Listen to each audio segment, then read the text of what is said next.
Praise the Lord, hallelujah, amen. Yeda otumfo nyankopon ase enenso ewo ne do ne bambo ne nhweso pa dani de nyina no odi kurekura yemu yete ase ana nyankopon nadom enye ya hoden enye ya hofe enye ye nyansa anase ye papa ye bia ye nimu ye na mo otumfo nyankopon nadom ne humobro na daroma ena amadani de nyina ye koso a eti nkwamu. Amen pa ye de rade ase enenso aye otumfo nyankopon ne pe se ne adane de nyina wode kyeye no me pese me no edi nkomotia wabi na mesese obefem me waso kakra na me ni esua ade kakra bi. Amen pa yese nyamo konkron se obabedi hene na wabefa dwumadi ndumum onkasa nkyere yen ewo Yesu di no. Amen. Ene enkomo a me ni edie ni nyina ne se ewo se ye ma ye ni eso die ye wo se wo ma wani so de wo a udi obuo emma kakra na wo no o respect de wo o respect wo ho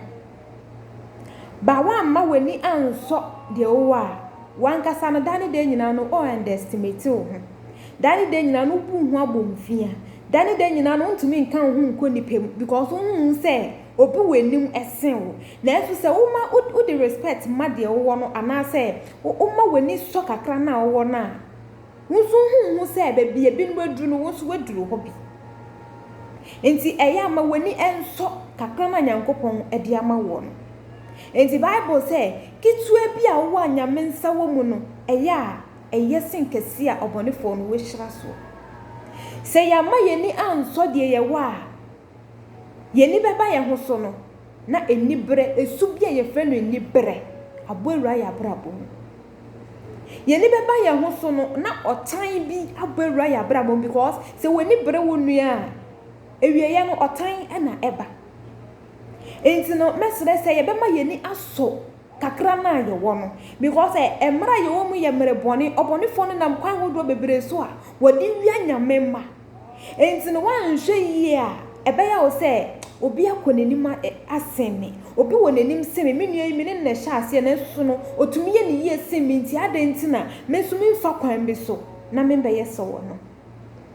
na nsuma woni so kakra na wo no na o de respect man de wo na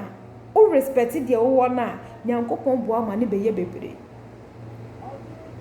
Mamika story bi nchiro emrantie mienu bi na etena ase na sa emrantie yi na baako ni fie na nyamesom ewo ni fie pa enti no obenyini ye ebeye osofo enti na wo kanyame asem okọ evangelism ni ade na dafo baako ne de na ni fie eya abosun tete abosonsom de omofa no kwa omosum bosom pa ewo fie ho enu nti ono so benyini ye ebeye okomfo enti na wo kom enti no omuko school sa na afede ombe wie school nyini ye na omunyina no obi akotena ni baabi enti no omu hu biom nanso sa de okom yi okomfo yi obenye sika yie pa obenye sika toto yi cars esisi adan na hwe bi ehia no na ohunu ho se se ma di ma yeye e wa brabom hwe bi ehia me na sana danfo na ono no na nyamesom ewo ni fie no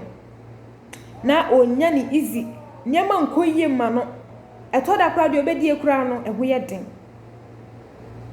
eno nti no odidi mu na dakro bi omuko hia ye eja eya otagina kwan ho eprichi ni ade enti na danfo yi nsuso no etwemu wode ka etwemu na nani kobo na danfo yi so no se ka ya se minim bi no twebe no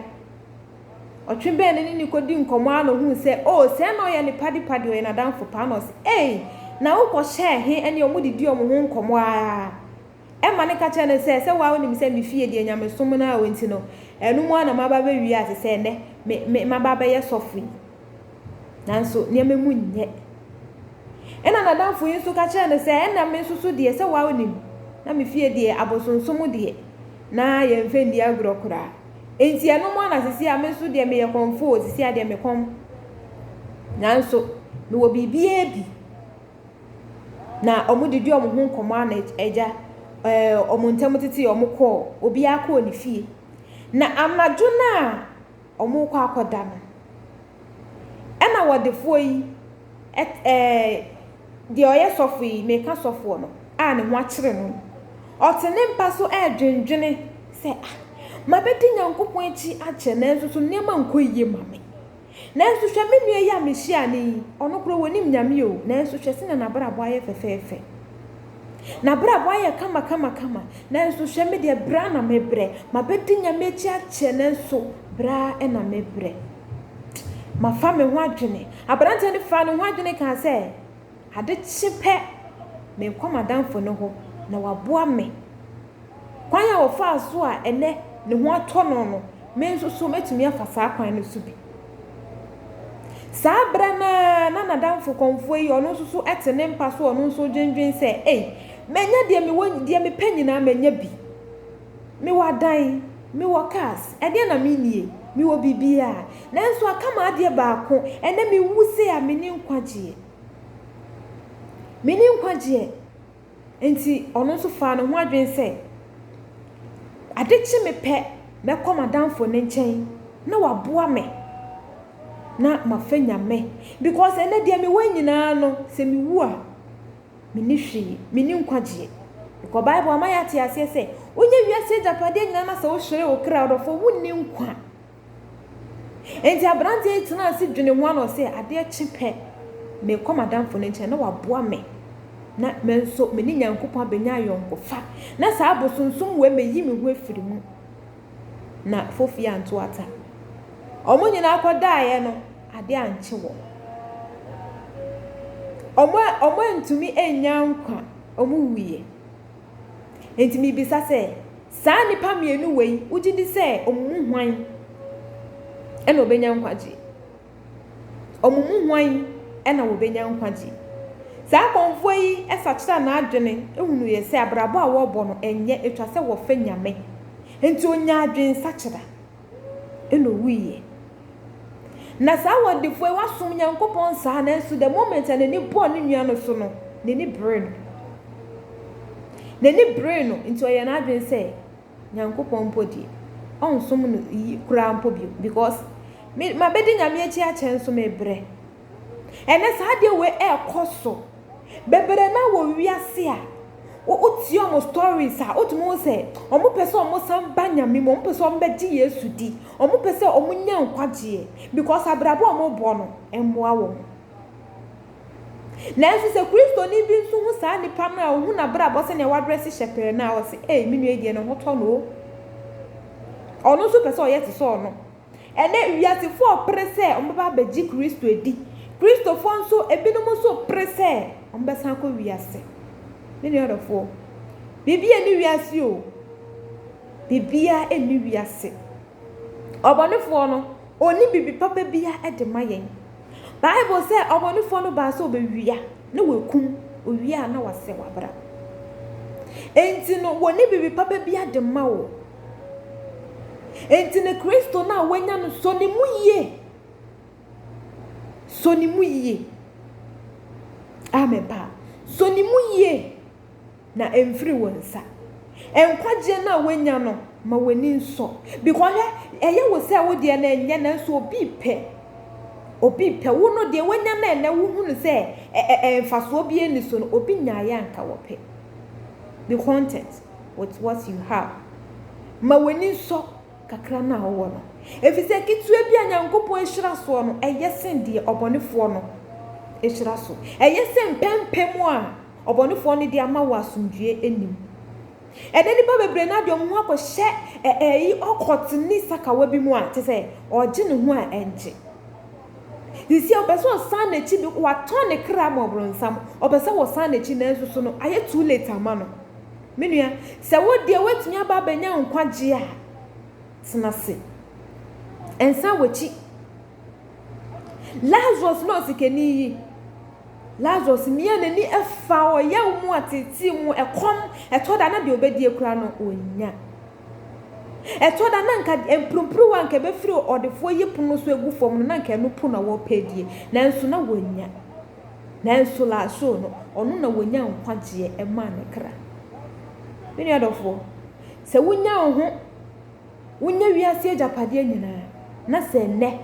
wo hwere wo kran na se wonni nyame a wedi nkwasi asem wonni nkwa niama ye beto niama ye wo ya awoya ewo ya brabo emunya na ye beto ye obie ni wa wo fini na ye mu ba no wo de bibi kura ne nsem maaye senya ye de nsapan ba sa na ye de nsapan be ko enti memma woni mbre de wonua enya emma woni mbre bibia enya wodea ma woni nso de wo se wo ma woni so a wankasa no respect wo ho ba wa ma woni anso de wo a he dani de nyina wankasa wo bu hu abomfia enya enka wo po se ko nipemu eye wo fawie se wo be ko nipemu na bia wo do husie eye wo fawie po se wo be kasa mi yo Kristo ni wo nipemu because wo se mi yo Kristo ni na enso so me ho kyereme nti eye wo fawie de wo no so mu yi ma woni nso na danyame ase because Nyankopon no nim de enti a ode wo nam saa kwan no so ono no nim de enti a wodi na chi astola wo bre Erade wo hu ye mobo na omoaye omaye ahode a betumi de agina kwa wieye onto ye gidie mu na yanhwe ase ejuma sini esunia ketua Erade mboaye orofo utie a na wa hye ama wonua se ne ye be ne betumi ni nyame asem na ko ekirikyiri se utie wie na se wo hye ma obi a ebeboa obi ewo kwan bi so na Nyankopon so obehira dani de nyina asem ba ko ameka ne se abrabo aye boyi se wo pa asumdue a nya wodo hwehwe wodo ekira kwan odo ene adwemutie se wo sa nyama we a dani de nyina wo asumdue odo adwemutie ene ahobrase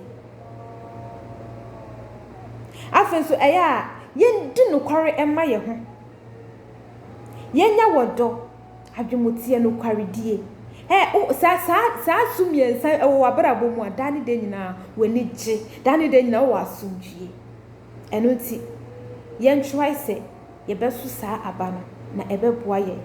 dabi Nyankopon wo nhira na onye okese pa ewo Yesu din mu amen Nyankopon ya adomo a ye besanso ehia bye bye shalom